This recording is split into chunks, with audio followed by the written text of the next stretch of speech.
शुभम शुभम प्रेम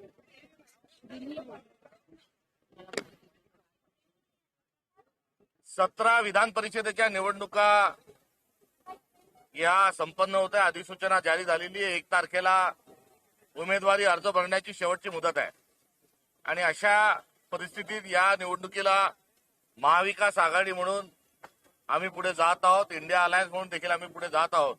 अशा प्रकारची आमची असणारी भूमिका 2 दिवसापूर्वीच आपल्या सर्वांच्या पुढे सामूहिकरित्या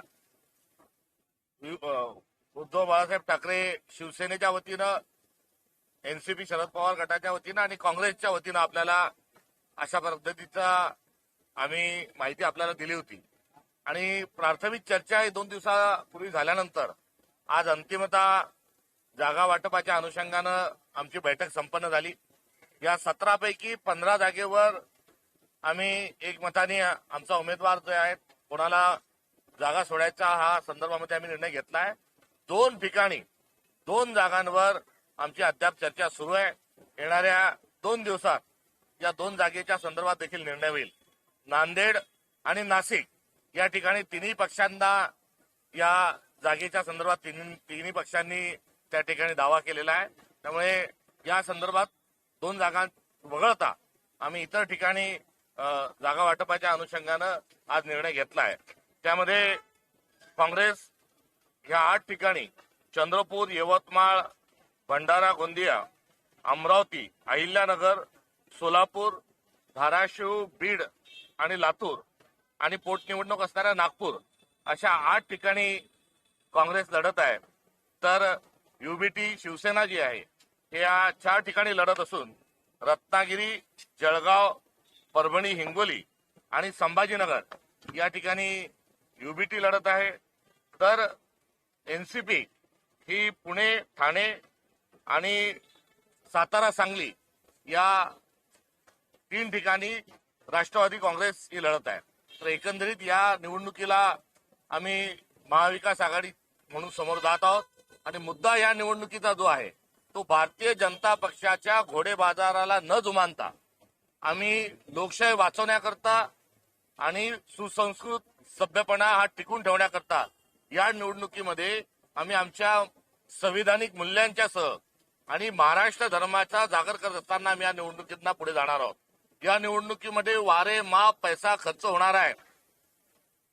बॅगाच्या बॅगा, पोतेच्या पोते, ट्रकच्या ट्रक भरून पैसा ओतला जाणार आहे. पैसा फेक, तमाशा देख हा तमाशा देखील मांडलेला आहे. नवे तर अनेक ठिकाणी 5 लाख रुपये ऍडव्हान्स देऊन नगरसेवकांना उचलण्याची प्रक्रिया देखील सुरू झालेली आहे. आणि या पैशाच्या वापरात आणि घोडेबाजारात केवळ विरोधी पक्षच नव्हे तर सत्ताधारी देखील आपापल्या मित्रपक्षाचे उमेदवार, मित्रपक्षाचे मतदार हे पळवत आहेत. तर स्वतःच्या पक्षातल्या लोकांना देखील पैसे दिल्याशिवाय चालणार नाही इथपर्यंत हा घोडेबाजार गेलेला आहे. 2014 साली देवेंद्र फडणवीस मुख्यमंत्री होत असताना वोट चोरीच्या माध्यमातून ते मुख्यमंत्री झाले होते आणि आता या घोडेबाजाराच्या माध्यमातून ते त्यांची सत्ता टिकवत आहेत. एकंदरीत या निवडणुकीमध्ये बाप बडा ना भैया सबसे बडा रुपया हे एक चित्र जे निर्माण करून ठेवलेलं आहे महायुतीने, या संदर्भामध्ये एक चिंता व्यक्त होणं साहजिक आहे. त्यामुळे हार जीत आपल्या ठिकाणी निवडणुका येतील जातील, मात्र महाराष्ट्रातील तमाम जनतेला लोकशाही वाचवण्याच्या अनुषंगानं महाविकास आघाडी म्हणून आम्ही साथ घालत आहोत. आणि असं आपण खपून घेणार आहोत का, अशा पद्धतीनं राजकारण चालणार आहे का, हा एक संतप्त सवाल त्यांना विचारत असताना आम्हाला त्यांनाही साथ घालायची आहे की या आपण सर्व मिळून भारतीय जनता पक्षाची दंडेलशाही आणि हुकुमशाही ही रोखू. नाही सपकाळ साहेब, तुम्ही म्हणालात की या जागा लढतात, पण आज सकाळी संजय राऊत यांनी एक मुद्दा उपस्थित केला की निवडून किंवा जिंकून येण्यासाठी आवश्यक जे संख्याबळ आहे ते कुठे आहे. संख्याबळ हा आपल्या ठिकाणी आहे. लोकशाहीमध्ये निवडणुका लढवणं, कारण निवडणुका हा लोकशाहीचा सण आहे, उत्सव आहे. या उत्सवामध्ये विरजन घालण्याचं आणि विकृती घालण्याचं काम भारतीय जनता पक्ष सातत्याने करतोय. त्यामुळे निवडणुका जिंकणं हा वेगळा भाग आहे आणि लोकशाहीमध्ये आपल्या मूल्यांकरता, आपल्या नीतीकरता आणि विचारांकरता लढणं, संघर्ष करणं हा एक भाग आहे. त्यामुळे संघर्षाची भूमिका ही महाविकास आघाडीची आहे. तुम्ही गंभीर आरोप केला की 5 लाख रुपये ऍडव्हान्स देऊन उमेदवार पोहोचणं सुरू आहे, नगरसेवक येणं सुरू आहे. कुठं हे नेमकं सुरू आहे? किती माहिती आली तुमच्या? हाताच्या कंगणाला आरसा कशाला? केलेला आरोप नाहीये तर ही वस्तुस्थिती आहे. आपण आपल्या माध्यमांच्या रिपोर्टरला जर नुसता एक फेरफटका या भागातून मारून यायला सांगितला तर ही माहिती आमच्यापेक्षा अधिक ही आपल्या हाताशी लागल्याशिवाय राहणार नाही. या भागात म्हणजे नेमकं कुठल्या भागात तुम्हाला सांगायचं आहे? संपूर्ण महाराष्ट्रामध्ये मतदारांना पैसा देऊन कुठे पहिले आंब्याच्या ज्या आहेत, आंब्याचे खोके जे आहेत ते दिले, त्यासोबत काही गिफ्ट पाठवले आणि आता थेट पैशाची देवाणघेवाणी सुरू झालेली आहे. नाही, पण सकपाळ साहेब तुम्ही म्हणालात की पैशाच्या थैल्या, गोणी आणि सगळं काय काय तयार आहे, तर महाविकास आघाडीकडे काय तयार आहे? महाविकास आघाडीकडे लोकशाही वाचवण्याचा ठाम निर्धार जो आहे आणि संघर्षाची भूमिका तयार आहे. हा. विरोधी जे पक्ष आहे किंवा महायुती सुद्धा एकमेकांमध्ये सुद्धा फुगडी होताना दिसून येत आहे. काही ठिकाणी एकमेकांच्या विरोधात मैत्रीपूर्ण लढती काही वक्तव्य पुढे येतात. सत्ता पिपासू सर्व मंडळी ही महायुतीच्या माध्यमातून एकत्र आलेली आहे. त्यांना विचाराची, विकासाची, नीतिमूल्याशी, भारताच्या महान परंपरेशी आणि अर्थात महाराष्ट्र धर्माची काही देणं घेणं नाही. सत्ता सत्ता आणि सत्ता हा त्यांच्यासाठी परवलीचा शब्द आहे आणि हे सत्ता पिपासू एकत्र आल्यामुळे गँग ऑफ ट्रिपल इंजिन सरकार हे सुरू आहे आणि त्यामध्ये हा टोळी युद्धाचा भाग हा याही निवडणुकीच्या अनुषंगाने आपल्याला बघायला मिळतो. रायगड ही चुरशीची होताना दिसते. आपल्या इकडनं कोणत्या पक्षाचा उमेदवार त्या ठिकाणी?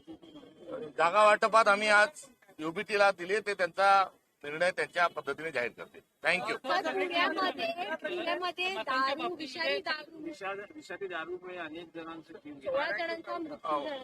कालच्या 3 घटना जर आपण बघितल्या तर मुख्यमंत्री देवेंद्र फडणवीस यांची आम्ही जेव्हा लाच काढतो तेव्हा आम्ही शेलक्या भाषेत बोललो अशा पद्धतीने बोलला जातो.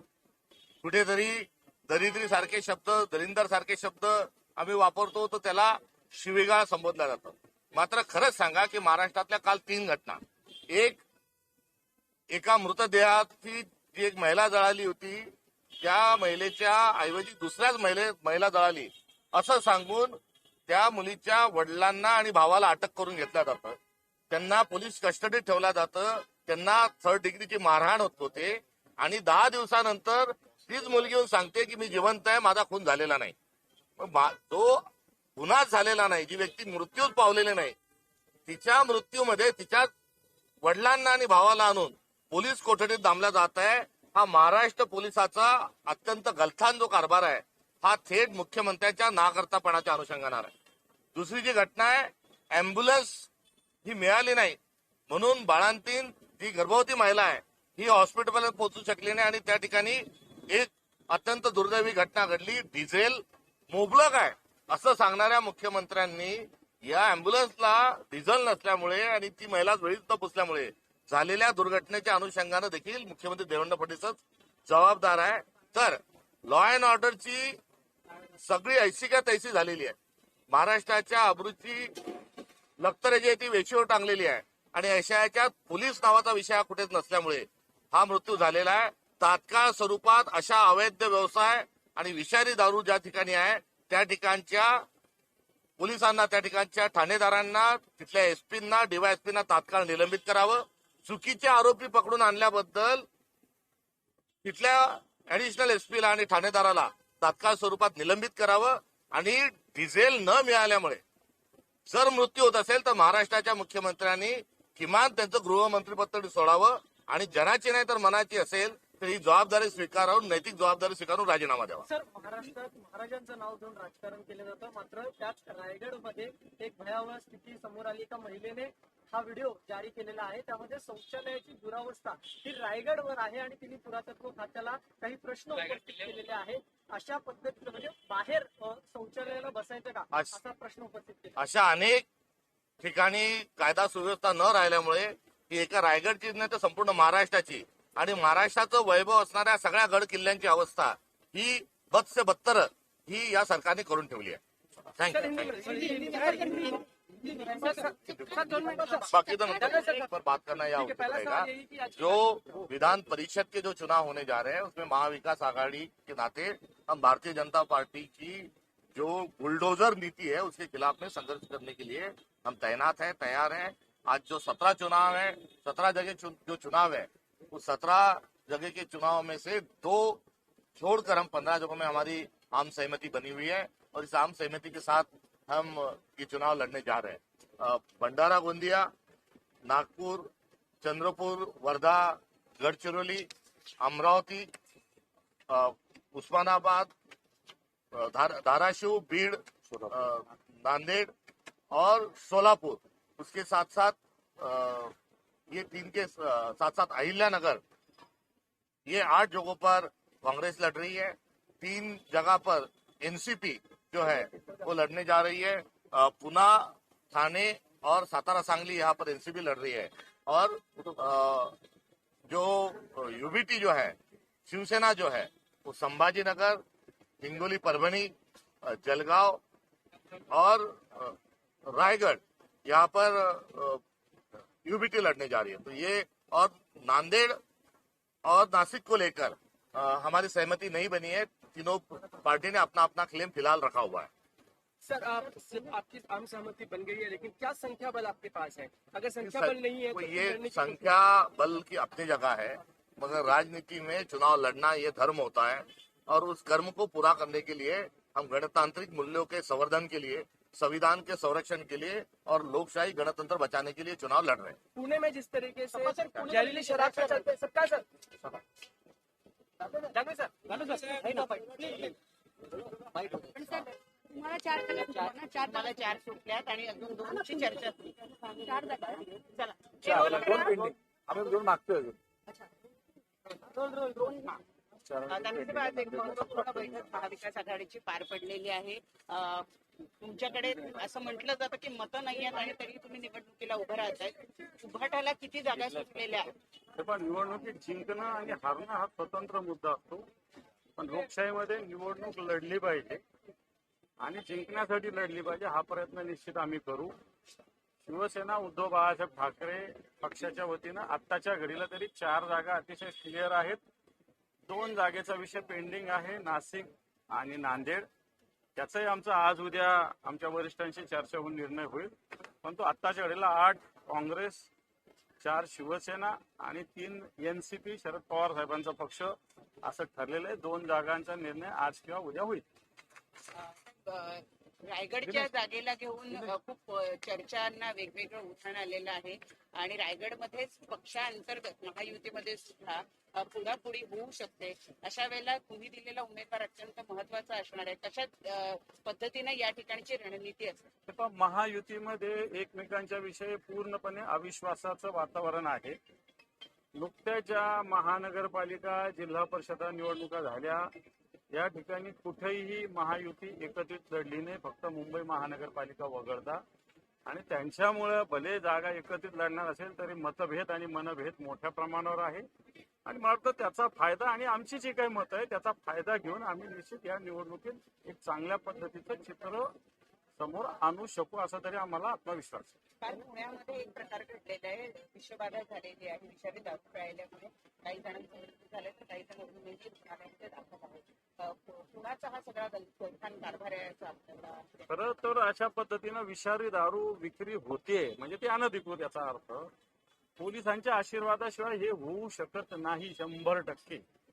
आणि म्हणून जर पोलिसांच्या आशीर्वादानं विषारू दारू विकल्या जात असेल आणि या लोकांचा जीव घेतला जात असेल तर संबंधित पोलीस स्टेशनचे जे कोणी अधिकारी आहे यांच्यावर 302चा गुन्हा दाखल झाला पाहिजे. नुसतं बनवणारा विषारी दारू गुन्हेगार नाही, याच्यात पोलीस सुद्धा जबाबदार आहे. म्हणून संबंधित पोलीस स्टेशनच्या अधिकाऱ्यावर सुद्धा गुन्हे दाखल झाले पाहिजे. ठाण्यासाठी आग्रही नव्हता कोण? ठाण्यासाठी शिवसेना आग्रही नव्हती का? एनसीपी जास्त आग्रही. एनसीपी जास्त आग्रही होते. आग्रही सगळेच सगळ्या जागेसाठी असतात, पण जागेच्या वाटाघाटीमध्ये काही जागा द्याव्या लागतात. का सगळ्याच जागा एकाच पक्षाला थोडं मिळू शकतात. आता ठाण्यातला एक वेगळा मुद्दा आहे. ठाण्यातली जवळपास 193 वन विभागाची जमीन होती, मात्र ती एक बिल्डरने त्याच्यावर ऍक्वायर केली आणि आता ज्यावेळेस त्याच्यावरती महानगरपालिकेने आरक्षण टाकलं आणि त्यानंतर त्याला तो टीडीआर देण्यात आला, तो जो बिल्डर आहे त्याला देण्यात आला, जवळपास तो 2800 कोटीचा टीडीआर तो तिकडे देण्यात आला. खरं तर वन विभागाची जमीन असेल तर वन विभागाला टीडीआर मिळाला पाहिजे, त्या बिल्डरला नाही मिळाला पाहिजे. याच्यात निश्चित काय काळं बेरं याचं शिवसेना आणि विरोधी पक्ष म्हणून आम्ही शोध घेऊ आणि निश्चित हा विषय सरकारचा भ्रष्टाचार या रूपानं समोर आणू. सर, रायगड किल्ल्याचा एक प्रश्न समोर आलेला आहे. महिलांच्या स्वच्छते संदर्भात आणि स्वच्छतागृहासंदर्भात इतरांना सुरक्षा किंवा ज्या व्यवस्था आहेत त्या दिल्या जात नाही गड किल्ल्याने. तेव्हा सगळ्याच ठिकाणी स्थिती आहे, स्वच्छतागृहाची सगळ्याच किल्ल्यावर आहे. रायगडवर असेल, प्रतापगडावर असेल, देवगिरी असेल, सगळ्या ठिकाणी ही स्थिती आहे. नुसती स्वच्छतागृहाची नाही, सगळ्याच अव्यवस्था या ठिकाणी. फक्त छत्रपती शिवरायांचं नाव घ्यायचं, आपले 12 किल्ले जागतिक वारसाचे म्हणून आले म्हणून नुसतं मिरवायचं, परंतु प्रत्यक्षात साध्या सुविधा सुद्धा तिथं केंद्र नाही, ही एक सत्यस्थिती आहे, एवढं कबूल केलं पाहिजे. सर, दो सवाल है. किस तरीके से आप लोग का कंसेंसस सहमति बन चुकी है, कितनी जगहों पर, क्या आप लोग के पास संख्या बल है? तो देखो, हमारे पास 17 जगह में से 15 जगह के हमारा क्लियरिटी हो गई है. कांग्रेस 8 लड़ रही है, 4 हम लड़ रहे हैं, 3 पवार साहब की एनसीपी लड़ रही है. 2 जगह पे हमारा अभी चर्चा चालू है, उसमें भी हमारा डिसीजन आजकल में हो जाएगा. सर, क्या संख्या बल है आपके? संख्या बल रहो न रहो, इलेक्शन में संख्या बल पे नहीं, इलेक्शन में 1 और 1 2 नहीं होते, एक और 1 3 होते रहते. दूसरा कि पुणे में जिस तरीके से लोग मारे गए हैं, खासकर विषादी दारू पीने की वजह से, शराब पीने से जहरीली, मैं इस पर समझता कार्रवाई होनी हूँ चाहिए. महाराष्ट्र जैसे राज्य में इस प्रकार विषारी दारू बेचे जाते, ये सब में बड़ी खतरनाक बात है और इसके लिए पुलिस जिम्मेदार है, प्रशासन जिम्मेदार है. मैं समझता हूँ प्रशासन के जो संबंधित अफसर होंगे उन पे कार्रवाई होनी चाहिए. लेकिन मुख्यमंत्री कहते हैं कि हमने सारा इकोसिस्टम उनका पता लगा लिया, उन पे कार्रवाई होगी. क्या लगता है? मैं समझता इको सिस्टम हो गए, कार्रवाई होगी. सिर्फ बनाने वाला उसमें दोषी नहीं, बनाने वाले को संरक्षण देने वाला भी दोषी है.